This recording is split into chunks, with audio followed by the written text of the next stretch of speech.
Thanks for tuning into No Wine in No Time. I'm your host Dave, and today we're going to talk about a grape called Grillo. So when we look at the spelling of the grape, it's actually Grillo, and we have the tendency to pronounce it as Grillo, but in its native Sicily, it's pronounced Grillo. And this wine has a long and storied tradition in Sicily, and it actually was the main component in a wine you're probably all familiar with, one called Marsala.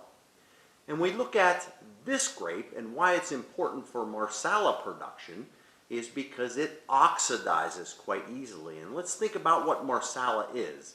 This is a wine that's produced to either be a little bit sweet or a little bit dry, depending on what type of Marsala it is.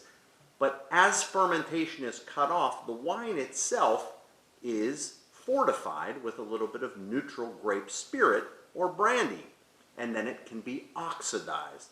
And because Grillo is easy to oxidize, it was the perfect component for Marsala. When the early 20th century, Grillo started to fall out of favor in Marsala production because it has naturally low yields. Now remember, we talk about yields all the time in No Wine in No Time. The lower the yield, the higher the quality. But at that time, it was all about quantity over quality. And because of that, a lot of Marsala production switched to a grape that had higher yields called Catarratto.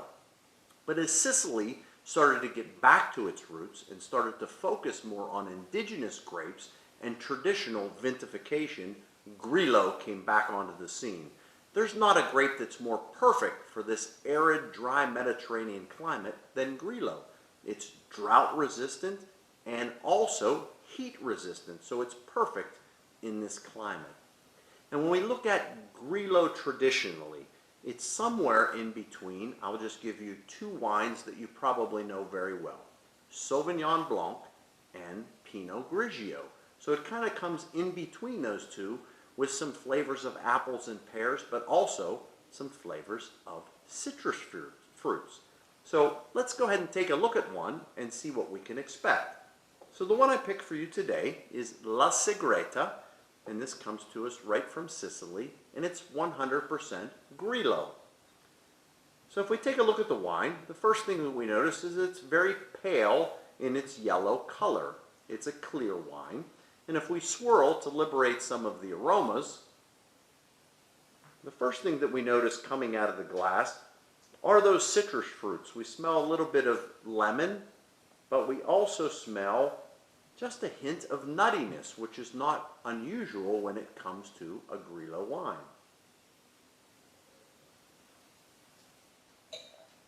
If we sip the wine and get its flavors, the first thing that we notice is we have a little bit of somewhere between Granny Smith apple and a little bit of Meyer lemon.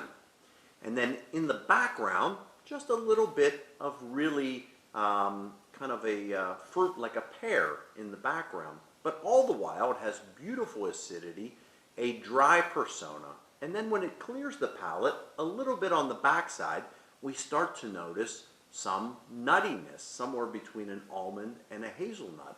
So it gives it a little bit of a richness. So when we think about what this wine would pair perfectly with, let's think about dishes that have a little bit of lemon in them. How about pasta with a lemon cream sauce? How about lemon chicken? That would be perfect, and all types of soft to medium bodied cheeses. So I'm going to get back and enjoy a little bit more of this Grillo, and I ask that you tune in next time, because soon you'll know wine in no time.